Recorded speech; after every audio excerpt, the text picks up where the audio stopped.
was a time I used to look. Huma ħafna dawk li jużaw it-talent tagħhom biex jipproduċu cover version ta' xi kanzunetta jew oħra. Jiġifieri kanzunetta li tkun ta' xi kantant jew band rinomata u li tiġi kantata minn persuna oħra.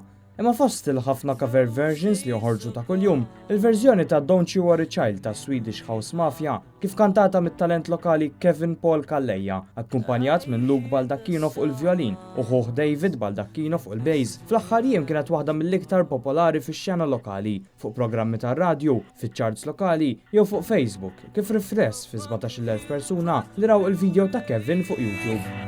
That's where I had my first heartbreak. I still remember how it all changed.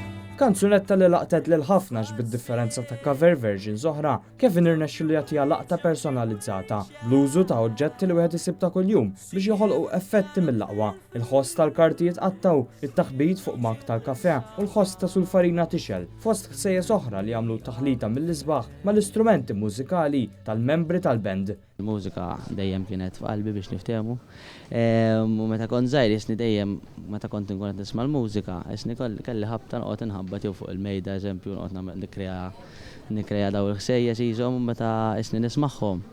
Kienu b'xi mod jew ieħor jagħmlu sens. Tispikka wkoll solo mill-aqwa ta' Luke Baldacchino fuq il-violin.